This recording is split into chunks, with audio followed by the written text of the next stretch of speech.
boa tarde. Eu queria agradecer pelo convite, pela oportunidade de estar aqui falando para vocês também, para celebrar essa data tão importante. Eu preparei uma aula, né, alguns slides para poder ficar mais fácil da gente, enfim, da gente falar sobre o tema. E pá, passei demais. E aí, se vocês tiverem alguma dúvida, eu fico à disposição também, tá bem? Então, eu vou falar um pouquinho sobre o acidente vascular cerebral, né, sobre o AVC ou o AVE, né, acidente vascular encefálico, que são duas formas diferentes de falar sobre a mesma doença, sobre a mesma alteração, né, que pode acontecer em pacientes com e sem doença falciforme, mas vou falar um pouquinho das coisas específicas desse evento nas crianças e adolescentes que possuem doença falciforme, tá? Só para contextualizar um pouquinho e vocês entenderem, e a gente poder falar um pouquinho sobre como isso acontece, por que que isso acontece, né? Porque afinal de contas, fora do contexto da doença falciforme, é extremamente raro a gente ver crianças e adolescentes passarem, né, por um acidente vascular cerebral, por esse chamado derrame, né? Isso é uma coisa que a gente vê tipicamente em adultos mais velhos, pessoas que têm pressão alta, que tem diabetes, né? Isso é muito raro na infância, fora do contexto da doença falciforme. Então, para a gente poder entender um pouquinho de como isso acontece, por que isso acontece, como evitar, eu vou começar explicando alguns conceitos mais básicos, tá? Todo mundo sabe, né, que quem tem doença falciforme tem uma alteração dentro da cadeia de hemoglobina, que é uma partezinha lá, um miolozinho dos glóbulos vermelhos da gente, né, dessa parte do sangue que é responsável por transportar o oxigênio. Então, a gente respira pelo nosso pulmão, a gente puxa o oxigênio para dentro do nosso corpo, e aí esse pulmão ele vai passar esse oxigênio para dentro dessas hemácias, os nossos glóbulos vermelhos, e essas hemácias vão transportar esse oxigênio para o nosso corpo inteiro para permitir que as nossas células funcionem, tá? Desde o fiozinho de cabelo até o dedão do pé. Quando a gente deixa, né, de transportar oxigênio para uma determinada região do nosso corpo, a gente diz que aquela área sofreu uma isquemia, que é a falta de oxigenação, e aquela área do corpo sofre um infarto. Então, quando a gente fala assim, a pessoa teve um ataque cardíaco, teve um infarto, o que aconteceu? Provavelmente ele entupiu um vasinho de sangue daqueles que transportaria oxigênio para fazer o músculo do coração funcionar. E aí, com esse entupimento desse vasinho, deixou de chegar oxigênio naquela área, naquele músculo, e o músculo cardíaco teve um sofrimento, sofreu uma isquemia, ele morreu um pedacinho dele, por assim dizer, e a pessoa sofre o que a gente chama de infarto, tá? Então, esses termos que a gente vai falar, né, de isquemia, de infarto, eles se aplicam para vários eventos diferentes no corpo, né, não só pro do coração, que quando a gente fala, a pessoa infartou, normalmente a gente está falando que foi no coração, mas existe infarto do osso, existe a isquemia cerebral, né, que é esse tal desse derrame, desse AVC, desse AVE, tá? Então, isso era só para explicar esse contexto de que essas hemácias, então, elas são responsáveis por transportar o oxigênio no nosso corpo. Em quem tem doença falciforme, essas hemácias, elas têm uma alteração lá nesse miolinho delas, nessa cadeia de hemoglobina, e porque ele passa a ser formado por uma hemoglobina chamada hemoglobina S. Com isso, as nossas hemácias, que eram para ser esses disquinhos, né? Esses disquinhos mais achatados, eles, diante de algumas situações de estresse, né? De estresse de febre, de frio, de muito calor, né, de processos que estressem o corpo da pessoa, desse paciente com doença falciforme, essas hemácias vão adotar esse formatinho de foice, né, elas vão deixar de ser esse disquinho arredondado e vão ficar nesse formatinho de foice, o que ah, vai aumentar a chance dessas hemácias, né, dessas células agora em formato de foice, se empilharem dentro dos vasinhos de sangue, entupindo a passagem do sangue para alguma determinada região do corpo. E se não chega a hemácia lá para transportar o oxigênio para aquela região sofre uma isquemia, um infarto, tá? Esse fenômeno, né, de entupir o vasinho de sangue pelo empilhamento dessas hemácias em formatinho de foice, a gente chama de vaso-oclusão.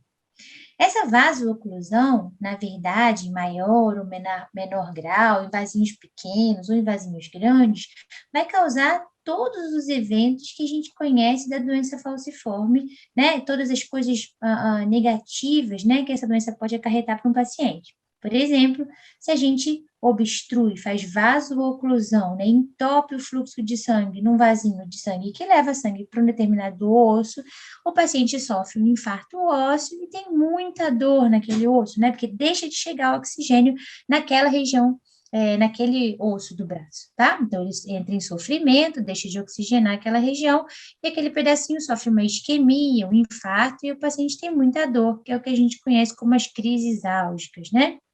Quando esse fenômeno de vaso-oclusão, esse entupimento do vasinho de sangue, acontece dentro de um vaso do pulmão, acontece o que a gente chama de síndrome torácica aguda, que muito frequentemente está associado a quadros de infecção pulmonar, como as pneumonias, e aí a gente sabe que é o paciente que fica mais grave, que precisa de oxigênio, que fica muito cansado, né? Quando a gente deixa de poder levar oxigênio para aquela região do corpo, para aquela área do pulmão. E esse fenômeno de vaso-oclusão, esse entupimento de vasinho, ele também é responsável pelo que a gente chama de lesões de órgãos-alvo. O que são esses órgãos-alvo? São alguns órgãos dentro do nosso corpo onde estão os nossos menores vasinhos de sangue. Por exemplo, os vasinhos da retina dos nossos olhos, os vasos de sangue que compõem os nossos rins, os vasos de sangue das extremidades do nosso corpo, como, por exemplo, lá da pontinha dos pés, dos tornozelos, os vasinhos de sangue que irrigam, né, que levam sangue para nutrir, né, o músculo do coração. E com isso, a gente, claro que vasinhos de sangue menores, eles vão ser mais frequentemente obstruídos, né, por essas hemácias em formatinho de foice. Porque num vasinho de sangue grande, a gente precisa de uma quantidade grande de hemácias em formatinho de foice para empilhar e entupir aquele vaso. Quando a gente está falando de um vaso de sangue pequeno, de pequeno calibre, como esses que eu mencionei agora, do olho, do rim, do músculo do coração, a gente precisa de poucas células em formato de foice para causar a oclusão desses vasos.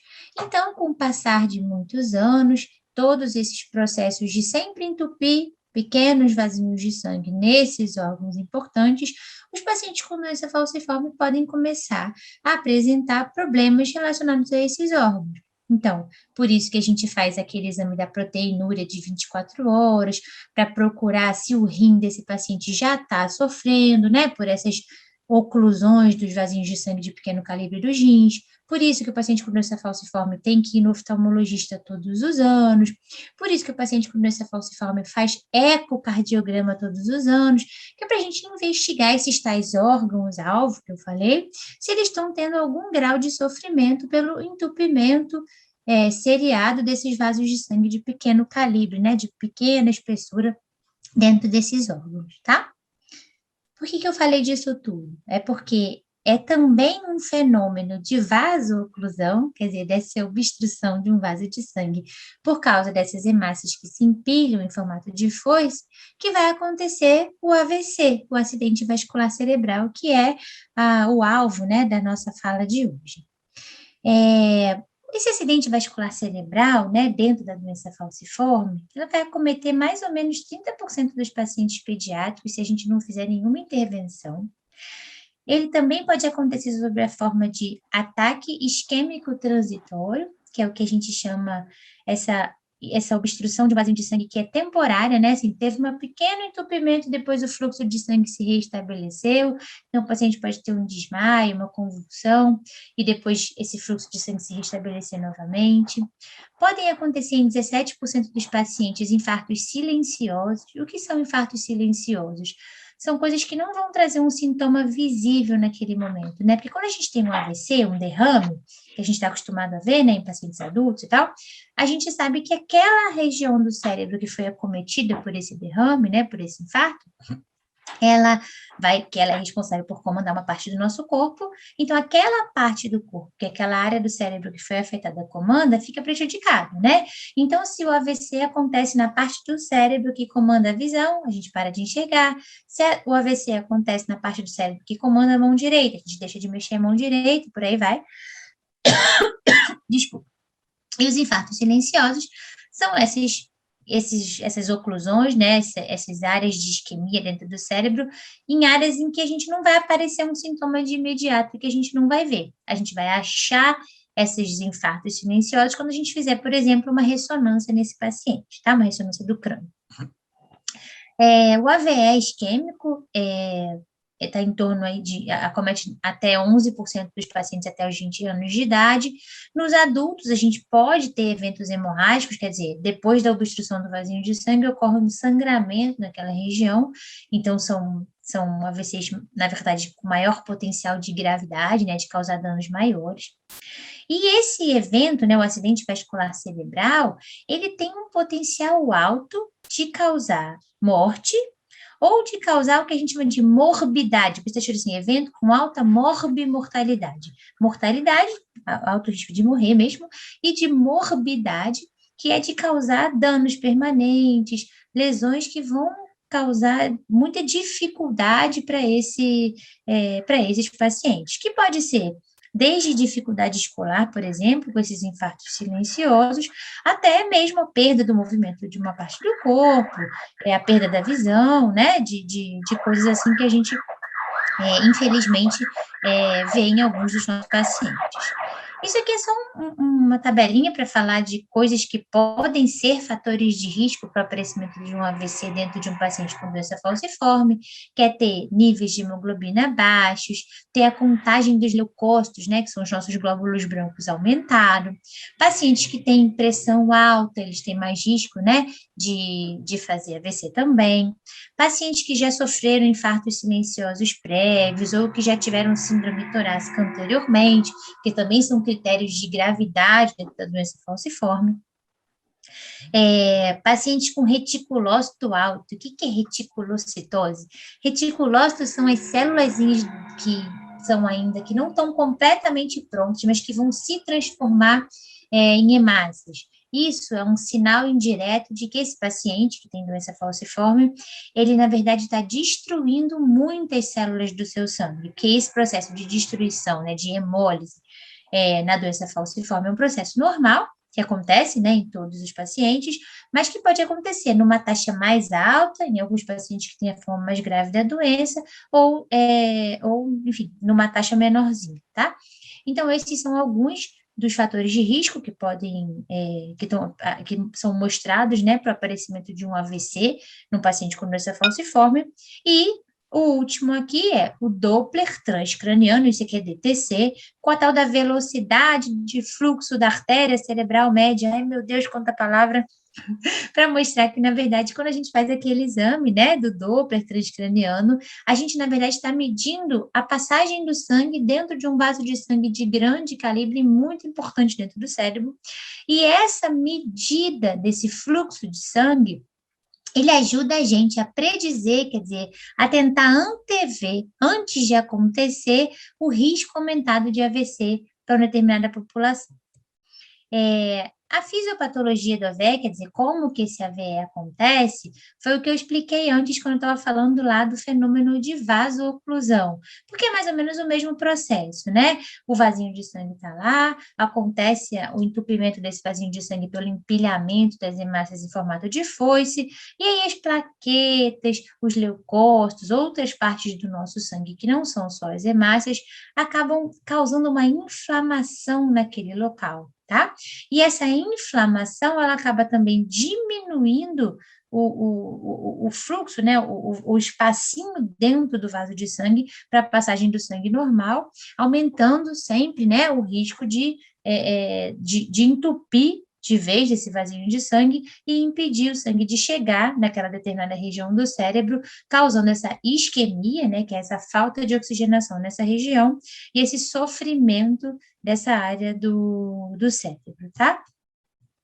Como é que a gente pode prevenir o aparecimento do AVC ou do AVE? Existe um estudo já antigo, mas que foi um estudo muito importante, que foi determinante para a gente entender a importância desse tal exame chamado Doppler transcraniano. Ele foi feito inicialmente com mais de 1.900 crianças, todas com doença falciforme SS. Todas essas crianças passaram, né, pelo exame do Doppler transcraniano. Dessas 1.900, mais de 300 tinham Doppler alterado. O que eles fizeram? Eles pegaram essas crianças com Doppler alterado e dividiram em dois grupos. Metade dessas crianças, ninguém fez nada com elas. O Doppler está alterado, tudo bem, vão viver a vida delas normalmente. E metade dessas crianças foram submetidas, né, às transfusões de troca, né, as transfusões de substituição parcial, em que a gente, na verdade, tira uma parte do sangue dessa pessoa com doença falciforme e transfunde sangue sem hemoglobina S, fazendo com que esse paciente seja, por assim dizer, menos falcêmico agora, né, porque a gente vai diminuir os níveis da hemoglobina S, né, da hemoglobina da doença falciforme nesse paciente, fazendo com que ele tenha menor risco das suas hemácias, né, adotarem esse formatinho de foice e de entupir vasos de sangue. Dentro do grupo desses pacientes que foram divididos em dois grupos, dentro do grupo em que a gente não fez nada com as crianças, aconteceram 11 acidentes vasculares cerebrais. Dentro do grupo em que todas as crianças foram submetidas às transfusões de troca, somente uma criança teve um acidente vascular cerebral. Então, com esse estudo, a gente ficou claro, né, que a gente precisa, sim, proteger os pacientes que apresentam o Doppler transcraniano alterado, porque com isso a gente consegue evitar o aparecimento de um AVC. É 100% de proteção? Não, mas é uma proteção bastante boa e bastante importante para justificar que a gente faça, sim, as transfusões de troca nesses pacientes que apresentam o Doppler alterado. Ou em pacientes que já tiveram acidentes vasculares cerebrais, né, AVCs, antes, porque assim, quem já teve um AVC tem maior risco de aparecerem novos eventos, né, novos AVCs no futuro, causando um dano maior, um risco de morte aumentado, aumentando as sequelas que esse paciente já apresenta, tá? Então, assim, a transfusão de troca, ela é fundamental para evitar novos eventos em quem já teve e para evitar o surgimento de um primeiro AVC, né, de um primeiro evento em pacientes que tenham o Doppler transcraniano alterado.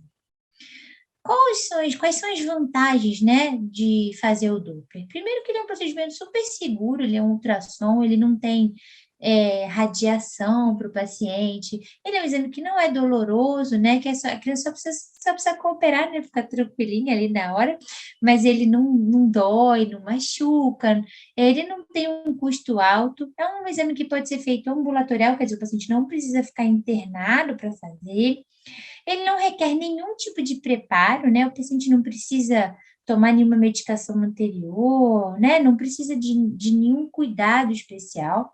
E tem uma capacidade de dar para a gente uma informação muito importante e que pode sim mudar drasticamente a vida dos pacientes que têm esse exame alterado, né?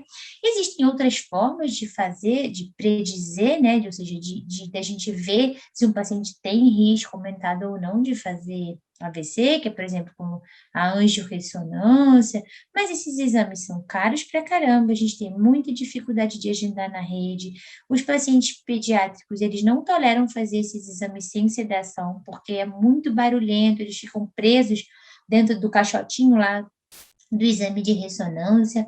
Então, assim, é uma dificuldade muito maior para fazer, por exemplo, esse tipo de exame do que fazer um Doppler, que é um procedimento mais barato, mais bem tolerado, mais rápido, né? E que não precisaria de nenhum preparo, nem de nenhuma anestesia.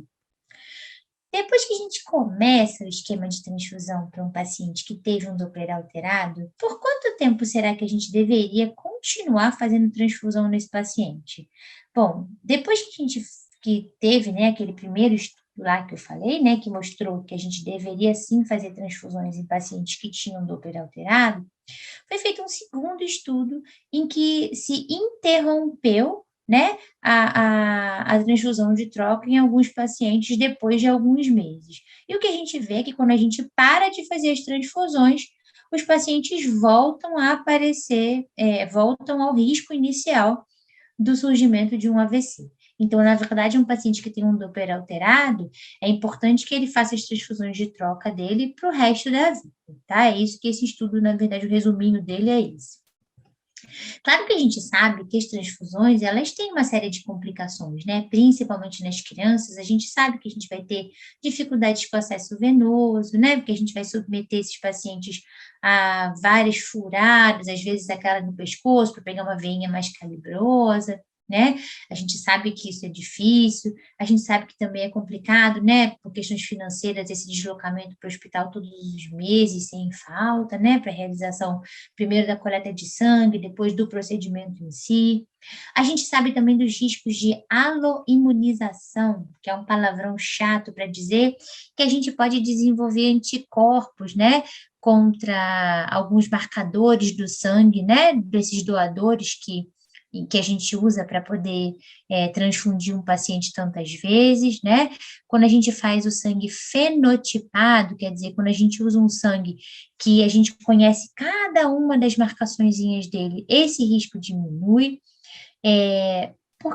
Vou só para explicar um pouquinho o que é sangue fenotipado, é assim, a gente fala, né, que uma pessoa ela é A positivo, B negativo, mas o sangue da gente é muito mais do que só essa letrinha e o positivo ou negativo. O sangue da gente ele tem uma porção de coisas né, dentro das nossas hemácias, né, dos nossos glóbulos vermelhos e também circulando no sangue, muito mais marcadores, muito mais letrinhas que determinam quem o nosso sangue é. Tá? Essa coisa de dizer que a gente é A positivo ou B negativo é só um resuminho de uma porção de coisas diferentes que o nosso sangue contém. Então, o ideal é que a gente, em pacientes que precisam fazer muitas transfusões repetidas, que a gente consiga respeitar todas essas letrinhas, todas essas marcações que o sangue do paciente contém, tá? Senão a gente pode acabar desenvolvendo anticorpos contra várias letrinhas de sangue diferentes e ter mais dificuldade de encontrar um doador compatível para transfusão. Além disso, pacientes que fazem muitas transfusões de sangue também têm risco maior de se sobrecarregar com o ferro que é trazido por essas transfusões, tá? E aí, para isso, existe a possibilidade de usar os quelantes de ferro, que alguns dos nossos pacientes já estão acostumados, tipo o EJAD, né? O Deferazerox, que é um tipo, né? Um dos tipos de quelantes de ferro para tirar essa sobrecarga de ferro do organismo, que pode sobrecarregar órgãos como o coração, o fígado, tá? Como a gente pode prevenir, então, o aparecimento de um AVC? Na verdade, prevenir todos os eventos relacionados à doença falciforme, né? Com a triagem neonatal, que é o teste do pezinho, que a gente conhece bem, para que a gente possa fazer um diagnóstico cada vez mais precoce e cada vez mais acompanhar e pesquisar esses pacientes desde o início da sua vida, tentando evitar, né, os eventos mais graves. Essa política nacional de atenção às pessoas com doença falciforme, que é muito importante para que a gente dê sempre, né, acesso aos pacientes ao cuidado que eles precisam com qualidade, básicas de saúde dentro dos hemocentros, né, que é as consultas ambulatoriais seguidas, né, e regulares. O Doppler, a partir dos 2 anos de idade, né, para a gente predizer aí, né, o risco aumentado desse paciente sofrer um acidente vascular cerebral. Os exames de imagem, que tem que também estar disponíveis nos casos em que o Doppler não é mais uma boa ferramenta, né? Em alguns pacientes, quando vão ficando mais velhos, a gente não consegue uma boa visualização, né, dessa janela que a gente chama, né? Que é o lugar por onde a gente faz esse exame. A ampla vacinação, por quê? Pacientes com doença falciforme, as infecções, de modo geral, as virais, as bacterianas, elas aumentam muito o risco de falsização, quer dizer, o risco das hemácias ficarem em formatinho de foice e entupirem os vasos de sangue desses pacientes, ou seja, de acontecerem todos os eventos relacionados à doença falciforme, então a gente tem que prevenir infecções de todos os tipos nesses pacientes. As transfusões, né, simples, as transfusões de troca sanguínea, que são essas de substituição parcial, que eu mencionei antes, que a gente tira um pouquinho do sangue desse paciente e substitui por sangue sem hemoglobina da doença falciforme. O uso da hidroxiureia, que é um medicamento muito importante, que aumenta os níveis da hemoglobina fetal, que é uma hemoglobina que a gente tem quando a gente é bebezinha, né, e que não permite nessa falsização, que as nossas hemácias, né, de quem tem doença falciforme adote esse formativo de foice. Ela também modula a inflamação que acontece depois que um vasinho de sangue é obstruído. Então, a hidroxiureia é um medicamento ótimo, que eu aprendi a admirar quando eu nem era hematologista. Quando eu comecei a trabalhar no Hemorria 16 anos atrás, eu vim como pediatra geral, como plantonista da emergência, e depois é que eu já era pediatra, já tinha feito a residência médica em pediatria, mas não tinha feito a residência médica em hematologia, eu fiz depois, no ano seguinte, em 2017.